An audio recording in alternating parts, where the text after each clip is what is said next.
Mortarion, also known as the Death Lord, was the Primarch of the 14th Legion of the Legio Astartes, the Death Guard. He was one of the traitor Primarchs who sided with the War Master Horus Lupercal during the events known as the Horus Heresy, and eventually ascended to demonhood, becoming a demon prince of the Chaos God Nurgle.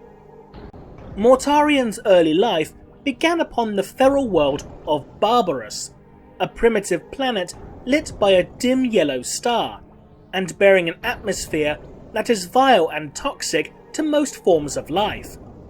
So toxic was the atmosphere in certain parts that even Mortarion, with his enhanced Primarch physiology, would be unable to breathe, let alone survive within it.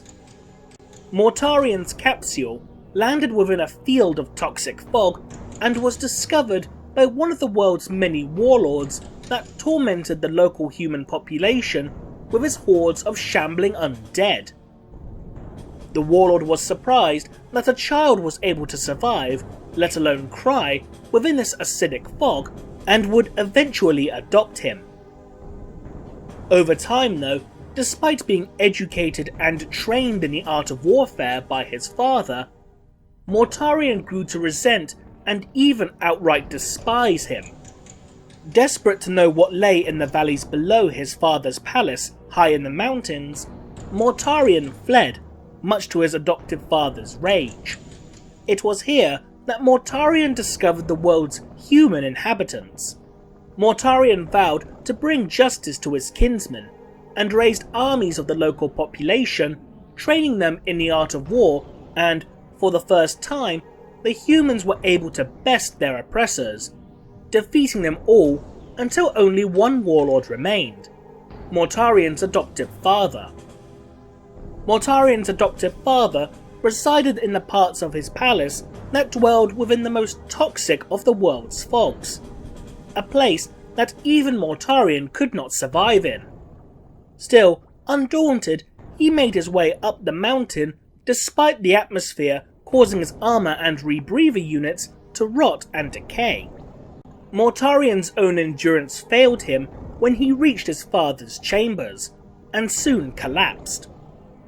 As he was about to fall into unconsciousness, the last thing he saw was his adoptive father coming to kill him, before the Emperor of Mankind swooped in and slew him. After this, Mortarion swore fealty to the Emperor of Mankind, and the world of Barbarus would be home to his legion, the Death Guard. Given his strange powers and ability to survive where even a Primarch could not, just who or what exactly was Mortarion's adoptive father? One theory speculates that Mortarion's father was simply a human, or possibly of a previously unknown and now extinct abhuman strain. It seems unlikely, however, that he would be a regular human given the severe toxic acidity of Barbarus's atmosphere, which is deadly to most forms of life, including human.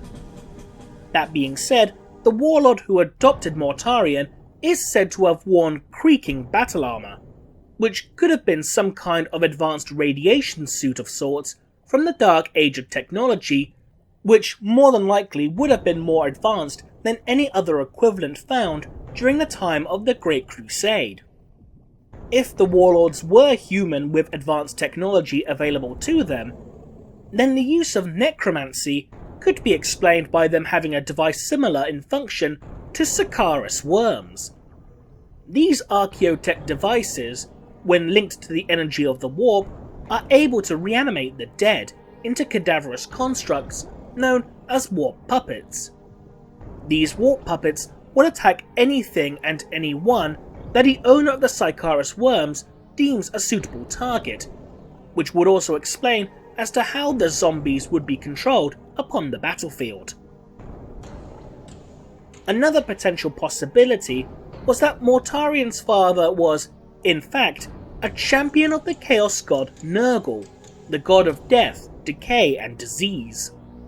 The warlords of Barbarus were described as having sorcerous powers, being necromancers and able to command hordes of undead and the hordes of demonic creatures sometimes employed by the warlords. Being blessed by Nurgle would also explain as to why the warlords were able to breathe the toxic atmosphere, as Nurgle's blessings allow his followers to feel no pain or discomfort in exchange for becoming hosts to his various diseases. The problem with this, however, is that it requires the entire warlord population of Barbarous to be Nurgle worshippers. This isn't impossible, however, as the Lair, the native Xenos population of Laeron, were all depicted as being hedonistic worshippers of the Chaos god Slaanesh. It's even possible that the warlord was in fact a demon himself, given how large the warlord was in relation to Mortarion, who himself was one of the larger Primarchs, and his ties to the warp, such as being able to raise the dead. This link to Nurgle is also present in Mortarion's later life, as even before the events of the Horus Heresy, Mortarion was seemingly obsessed with the number 7, the sacred number of Nurgle. Horus Heresy Book 1, Betrayal, states that the Death Guard's desired legion strength would be around 490,000 Marines, 7 companies of 70,000 Astartes. Then there is the Death Shroud, Mortarion's personal bodyguard, who were to remain within 49 paces of their Primarch at any given time. And as we know, 49 when divided by 7 equals 7. Given how the Primarchs during their journey through the warp in their infancy would become touched by chaos in one way or another, could it be possible that Nurgle specifically chose Mortarion to land on a world that had been claimed in his name? It's entirely possible. However, the truth would be brought to light within the novel Dark Imperium. In this novel, it's stated outright that Mortarion's adoptive father was from an unspecified Xenos race. In fact, sometime after Mortarion's ascension to demonhood, the Primarch would track down and reacquire the soul of his adoptive father, which he would torture on a daily basis with soul-destroying toxins.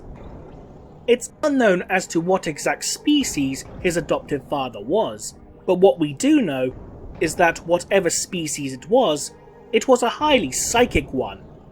There's a minute possibility that Mortarion's adoptive father might have been some kind of Eldari, potentially one of the highly psychic Drukhari, which may have fled from Komora, where the use of one's powers is punishable by death. If he was indeed a Drukhari, then he would most likely be one of the homunculi.